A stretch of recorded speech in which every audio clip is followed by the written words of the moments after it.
Welcome back to The Ambassadors. I'm thrilled to dive into today's topic with you. Let's get right into it. Hey everyone, welcome back to The Explainer. Today, we're diving into something super fascinating. We are unpacking a devotional text by Ambassador David F. Nwifulu titled Obedience, the Pathway to Supernatural Manifestation. And what makes this so compelling is how it functions basically like a literal operational manual. It links human obedience directly to divine miracles, starting from personal, quiet faith and scaling all the way up to a massive global movement. Let's get right into it. Here's our roadmap. We're going to hit the core spiritual principle first, then look at some case studies, break down the rules of manifestation, get into life application, and wrap up with the global mission.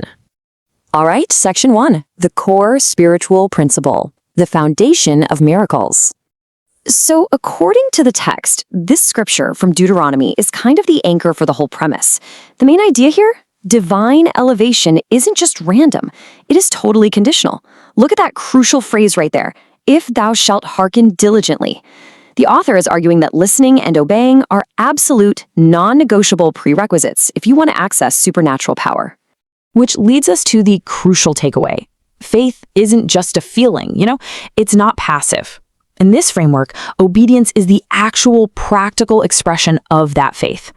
The text lays out this really interesting sequence where God's power only manifests after you make an act of trust, not before. So obedience is literally the key to unlocking these signs and wonders. Moving right along to section 2, case studies of miracles. Evidence from Scripture. Now this perfectly shows the framework in action. Check out how these two completely different biblical events use the exact same mechanics. At the wedding at Cana, the instruction was super mundane, right? Just fill some pots with water. And for Naaman the Syrian, who was this highly esteemed commander, being told to go wash in the muddy Jordan River actually felt kind of insulting. But what's the common thread here? In both cases, a very ordinary, basic instruction required complete trust to unlock an extraordinary result. The text makes it crystal clear. The miracle is hidden inside the obedience. Okay, section 3, the rules of manifestation. Discipline versus desire. The framework here sets up a stark contrast between two approaches to faith. Basically, you can't just meet the instructions halfway. Partial obedience? The author frames that as a trap. It's an incomplete transaction that's only going to get you partial results.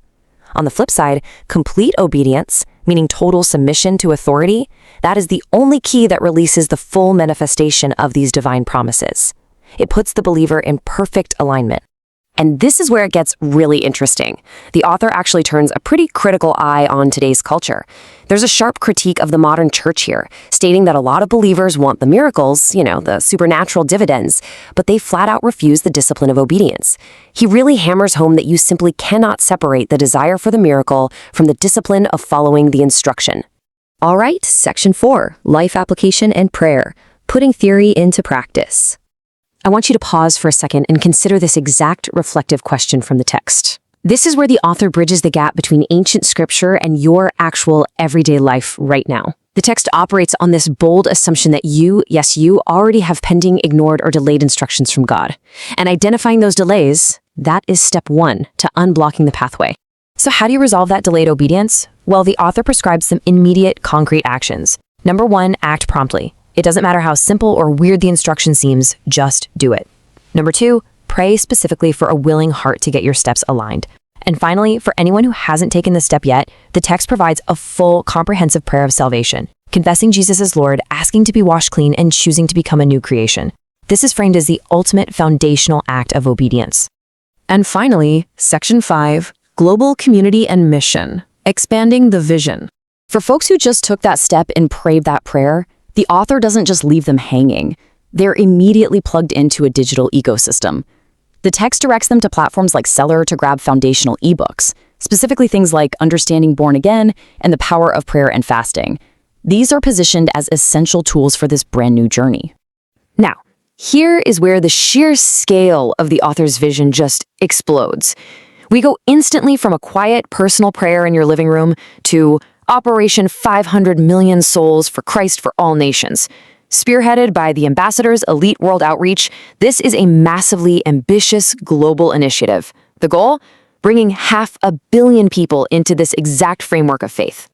And to hit a goal of that magnitude, you absolutely need structure. So, the strategy breaks participation down into 3 distinct lanes, giving every single reader a practical way to pitch in.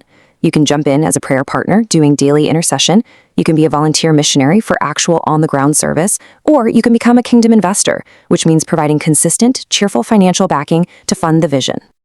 It is absolutely fascinating to see how they leverage an entire ecosystem of modern digital platforms to keep people engaged and disciplined every single day. This is definitely not just a Sunday morning thing. It's a 24/7 digital community.